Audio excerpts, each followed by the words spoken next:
Salam, saya Septemna Karlau, NIM 03 2019 0023, kelas A, jurusan Ilmu Keagamaan Kristen, Prodi Pastoral Konseling. Di sini saya akan menjelaskan sedikit materi dari mata kuliah Perencanaan dan Strategi Pembelajaran untuk ujian tengah semester. Baik, materi yang pertama yang bertopik konsep dasar belajar. Belajar adalah kunci yang paling utama dari setiap usaha pendidikan. Jadi tanpa belajar sesungguhnya tidak pernah ada pendidikan.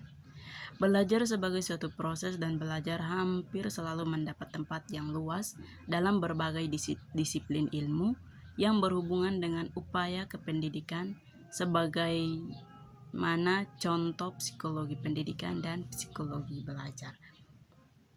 Belajar juga memiliki ciri-ciri perilaku, yaitu ciri-ciri perilaku belajar. Yang pertama, perubahan tingkah laku terjadi secara dasar. Yang kedua, perubahan bersifat kontinu dan fungsional. Yang ketiga, perubahan bersifat positif dan aktif. Yang keempat, perubahan bersifat permanen. Yang kelima, perubahan dalam belajar bertujuan atau terarah. Yang keenam, perubahan mencakup seluruh aspek tingkah laku. Di sini materi yang kedua yaitu mengenai uraian variabel pembelajaran dan desain pembelajaran menurut Dietz and Cherry. Yang pertama, variabel pembelajaran diklasifikasikan menjadi 3 macam, yaitu yang pertama, kondisi pembelajaran adalah faktor yang mempengaruhi metode dalam meningkatkan hasil pembelajaran. Yang kedua, metode pembelajaran, yaitu cara-cara yang berbeda untuk mencapai hasil pembelajaran yang berbeda di bawah kondisi yang berbeda. Yang ketiga, hasil pembelajaran, yaitu semua efek sebagai indikator tentang nilai dari penggunaan metode pembelajaran.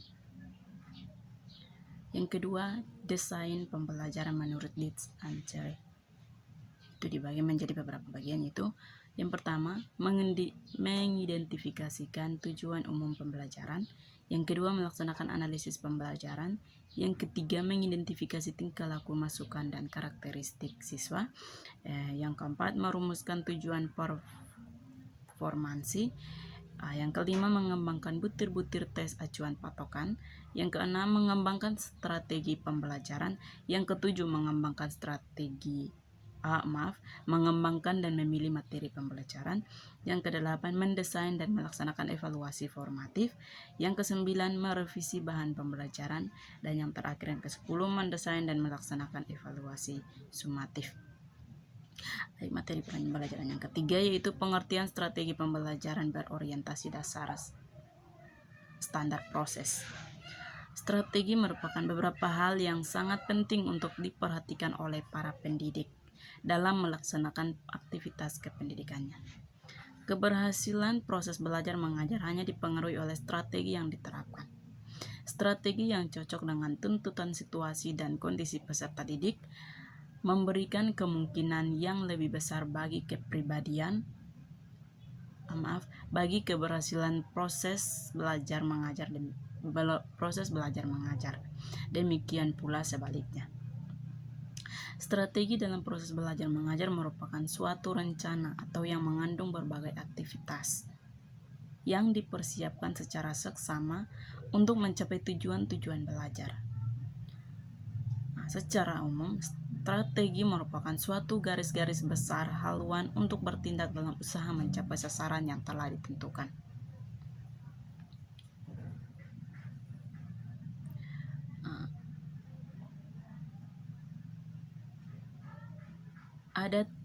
Secara umum, strategi mempunyai pengertian suatu garis-garis haluan yang bertindak dalam usaha mencapai sasaran yang telah ditentukan.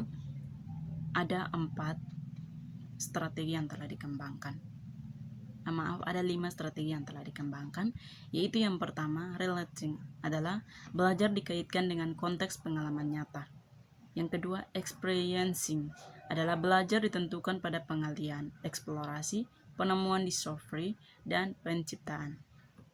Yang ketiga, belajar bila mana pengetahuan dipresentasikan di dalam konteks pemanfaatan. Yang keempat, cooperating adalah belajar melalui konteks komunikasi interpersonal, pemakaian bersama, dan sebagainya. Yang kelima, transferring, belajar melalui pemanfaatan pengetahuan dari dalam situasi atau konteks baru. Yang berikut adalah komponen strategi pembelajaran dapat dikelompokkan menjadi beberapa bagian, yaitu komponen urutan kegiatan pembelajaran, di mana mengurutkan kegiatan pembelajaran dapat memudahkan guru dalam pelaksanaan kegiatan mengajarnya. Guru dapat mengetahui bagaimana harus memulainya, menyajikannya, dan menutup pelajaran. Yang kedua, komponen kedua yaitu metode pembelajaran. Metode mengajar ialah alat yang merupakan perangkat atau bagian dari suatu strategi pembelajaran. Strategi pengajaran, perangkat atau bagian dari suatu strategi pengajaran.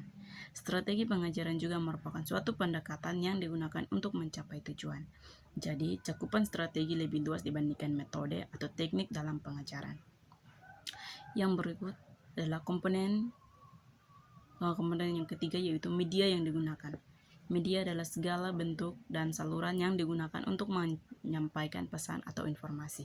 Media dapat berbentuk orang atau guru, alat-alat elektronik, media cetak, dan sebagainya.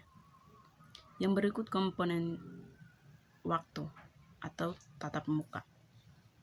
Tatap muka pengajar harus tahu alokasi waktu yang diperlukan dalam menyelesaikan pembelajaran dan waktu yang digunakan pengajar dalam menyampaikan informasi pembelajaran, sehingga proses pembelajaran berjalan sesuai dengan target yang diinginkan atau ingin dicapai. Komponen yang terakhir adalah komponen kelima, adalah pengelolaan kelas. Kelas adalah ruangan belajar atau lingkungan fisik dan lingkungan sosio-emosional. Lingkungan fisik meliputi ruangan kelas, keindahan kelas, pengaturan tempat duduk, pengaturan sarana atau alat-alat lain, dan ventilasi dan pengaturan cahaya. Sedangkan lingkungan sosio-emosional meliputi tipe kepemimpinan guru, sikap guru, suara guru, pembinaan hubungan baik, dan sebagainya. Pengelolaan kelas menyiapkan kondisi yang optimal agar proses belajar mengajar dapat berlangsung secara lancar. Demikian penjelasan daripada saya. Shalom.